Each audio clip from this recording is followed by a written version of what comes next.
አንድ ሴት ባለቤቷ ከሷ ጋር ሆኖ እያለ በፈቃዱ ቢሆን እንጂ የሱናን ጾም አትጾምም ብለው የአላህ መልእክተኛ ሲናገሩ ፍቃድ የሚለው እዚህ ቦታ ላይ ያስገባው እሷ ትጾም ወይስ አትጾም የሚለውን ለመግለጽ ሳይሆን በዛ በሱና ጾም ቀናት ውስጥ እሱ ሊፈልጋት ይችላል።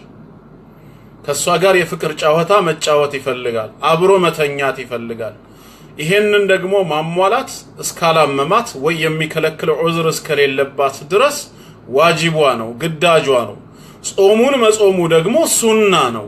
ከሱናው በፊት ዋጅቡ ስለሚቀድም ባለቤቷ የሚፈልጋት ከሆነ መጀመሪያ ግዳጁን ነው ማሟላት ያለባት ነው። እና ያለሱ ፍቃድ ሲባል ምን ማለት ነው? እሱም ያንን ቀን የሚጾመው ከሆነ ፕሮግራም አውጥተው በሌሊቱ ክፍል ከሆነ የፍቅር ጨዋታ ማድረግ የሚፈልጉት በቀን እንደማይፈልጋት ከነገራትና ከፈቀደላት መጾም ትችላለች ነው። እሱም ለሐጃው የሚፈልጋት ከሆነ ይሄም የመልእክተኛው ትእዛዝ ነው ብላ መልእክተኛውን እንደታዘዘች በውስጧ እየቆጠረች እሺ ብላ ልትታዘዘው ይገባል።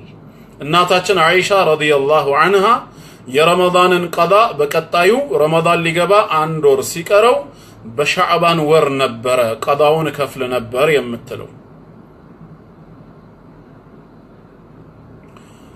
ለምንድነው ወደሚለው ስታብራራ ምን አለች? በረሱል ሰለላሁ ዐለይሂ ወሰለም ቢዚ ነበርኩ ነው ያለችው። ቢዚ ነበርኩ። ስለዚህ ባለቤቷ ካለ ፍቃዱን መጠየቅ አለባት። እሱም ከፈቀደላት ሱናውን መጾም ትችላለች ነው እንጂ በጥቅሉ ባል እያለ አይጾምም አይባልም ነው።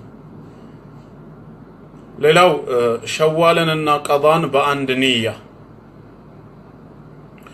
ሸዋልንና ቀዳን በአንድ ንያ መጾሙ እንዴት ነው የሚለው ላይ ሼህ ሙሐመድ ቢን ሳሊህ አልኡሰይሚን ተጠይቀው ረሂመሁላህ እንደማይበቃ ተናግረዋል። ከሌሎች የሱና ጾሞች ጋር ቢሆን ኖሮ ከሰኞና ሐሙስ ከዓረፋና ከመሳሰለው ነገር ጋር ችግር የለውም።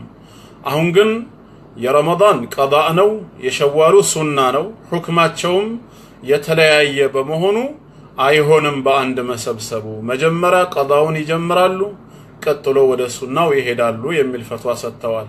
እና በዚህ መልኩ ሸዋልን እንድንጾመው ላስታውሳችሁ ያክል ነው። ኢንሻአላህ እንግዲህ ያው መልእክቴ እንደደረሳችሁ ተስፋ አደርጋለሁ። ኢብራሂም አባነጋ እስቲፋታ ስጠን በዒዱ ቀን እንኳን አስተግፊሩላህ መተንፈሻ አጣን ይላሉ።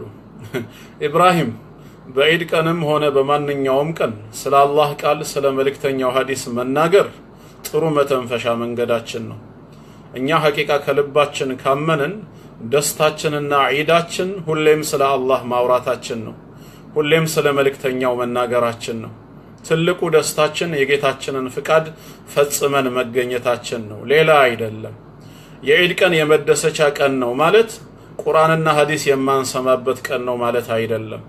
ቁርአንና ሐዲስን ከመስማት የጌታችንን ትእዛዝ ከማዳመጥ የበለጠ ምንም የደስታ ቀን የለም። እና ነገሮችን ምናልባት ሳናውቀው ስህተት ውስጥ እንዳንገባ ምናልባት አንተ ምን ያ አይመስለኝም፣ ግን በጽሁፍ የተሳሳተ መልእክት እንዳይኖር ጥንቃቄ ያስፈልጋል። ስለዚህ ትልቁ መተንፈሻችን ሁሌም ስለ አላህ ማውራታችን ነው። ስለ ትዳር ቢወራ ሁሌ ስለ ፍቅር ቢወራ አይሰለቸንም የሚሉ ሰዎች አሉ። ስለ አላህና ስለ መልእክተኛው ቢወራም ሊሰለቸን አይገባም ነው። እና አሁንም ያው ምን ለማለት ነው፣ ዛሬን ብቻ አይደለም ነገንም ከነጎዳንም መብላት መጠጣት እፈልጋለሁ፣ ወንድም እህቶቼንም አበላለሁ አጠጣለሁ የምንል ሰዎች እንችላለን። አሁንም ዛሬ ብቻ ነው አልተባለም፣ ነገም መብላት ይቻላል፣ ከነገ ወዳም መብላት ይቻላል። ይሄ ምንም የሚያጨቃጭቅ ጉዳይ አይደለም። አይ ከነገ ጀምሮ በተከታታይ 6ቱን የሸዋል ቀናቶችም እጾማለሁ ላለም መልካም አድርጓል። እና ኢንሻአላህ ያው መልእክቴ አስተላለፍ ያለው ስለ ሸዋል የተወሰነ ነገር ለማስታወስ ያክል ነው። አላህ የተግባር ሰው ይበለን።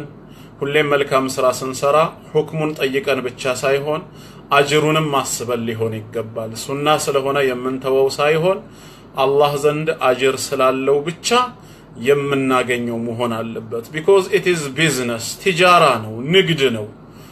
የትኛው ስራችን አላህ ዘንድ ተቀባይነትን አግኝቶ የትኛው ስራችን ጀነት እንደሚያስገባን አናውቅም። لا تحقرن من المعروف شيئا ብለዋል ረሱል ሰለላሁ ዐለይሂ ወሰለም ከመልካም ስራ አንዳችንም ነገር ቢሆን እንዳትንቀው ምንም ሊናቅ አይገባም ስለዚህ ኢንሻአላህ ሸዋልድም እንጹም